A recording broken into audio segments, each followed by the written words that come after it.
Welcome to this presentation where we will go through the legislative requirements for creating a PDP for an employee at a municipality in South Africa. Hi, I'm Kyle, and I will be taking you through this presentation today. The agenda for today's video is as follows. We will start off by looking at the legislative requirements that require the development of PDPs for employees. We will look at the requirement for performance management of a staff member who is acting in a post.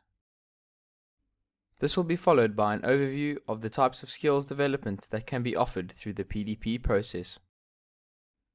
An important part of any PDP is the management of substandard performance of an employee. I will provide you with an overview of the requirements to managing substandard performance.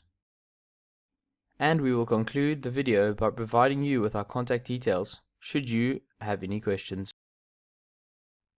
The legislative requirements for PDPs are included in the Local Government Municipal Systems Act, No. 32 of 2000. Section 66, subsection 1 of the Act requires that every staff member must have a PDP that sets out the strategies to address the staff members' development needs according to their specific skills for their current job, as well as the different ways of learning needed to further strengthen these skills. Develop new skills and provide exposure to new areas of work, which are linked to the realistic career aspirations and opportunities available to the staff member. Subsection 2 requires that the PDP must take account of the person's skills and the implementation of the performance management requirements in line with the performance management framework of the municipality.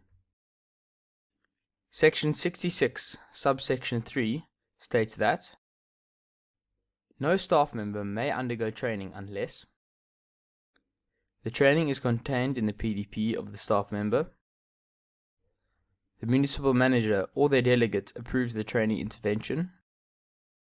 Section 53 of the Act requires that if a staff member is required to act in a post for a period that exceeds 3 months, then the supervisor of the employee is responsible for the post and he or she must agree upon the KPAs and KPIs with the employee who is acting in the post and include the KPAs and KPIs in the employee's amended performance agreement. Personal development plans can only work effectively if the employee's learning needs are correctly matched with the appropriate skill development programs. Section 71 of the Act provides a list of the possible skills development opportunities that can be considered in developing a PDP.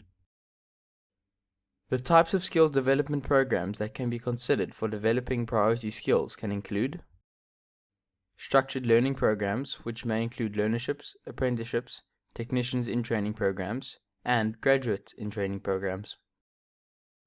Structured on-the-job learning and development, which may include professional coaching of staff members by an external or internal expert coach where such capacity exists. Coaching of staff members by supervisors, including guiding a staff member to develop new skills. Mentoring staff to master technical, professional, or specialist roles, which may include pairing a staff member with an expert for a period of time. Structured on-the-job learning and development may also include the creative allocation of work to accelerate learning, which may include the following actions. Allocation of staff members to a specific project, seconding a staff member to another department or work area to increase the staff member's exposure to other work processes and systems, increasing the responsibilities allocated to a staff member, rotating staff through the full range of activities of a particular process or department, work shadowing, where a staff member is given the opportunity to observe a senior professional or manager at work, enabling the staff member to understand more complex and challenging roles in a structured and secure manner. Consideration should also be given to the professional development programs. We will now take a look at the requirements for the management of substandard performance of an employee.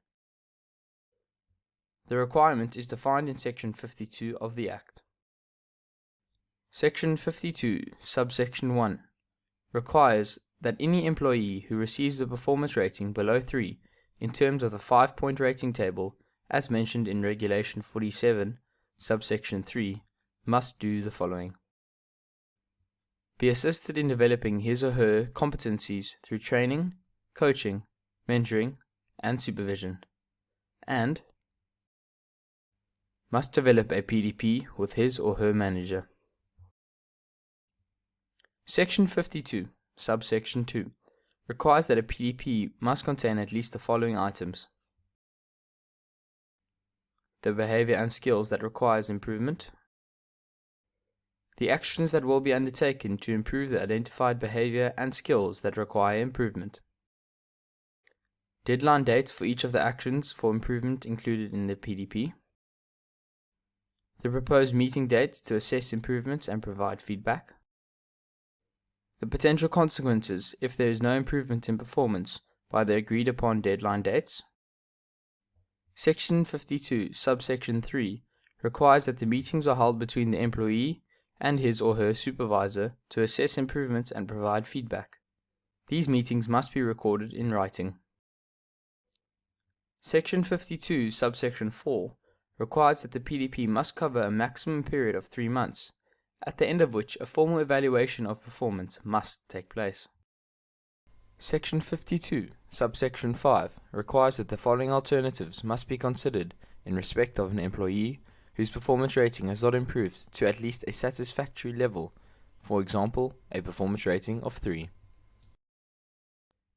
The continuation of the actions referred to in the PDP, agreement on the inclusion of alternative actions to improve performance, offering the staff member an alternative job within the municipality that is better suited for their skills, dismissal of the employee owing to incapacity in terms of the provisions of the Labour Relations Act.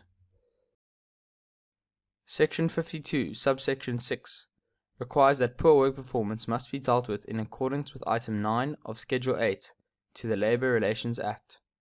It is recommended that these operational processes are carried out with the support of the HR function. Thank you for watching this video. For more information on ActionIT Pty Limited or the Action Assist Performance Management System, please visit our website or contact us on marketing@actionassist.co.za.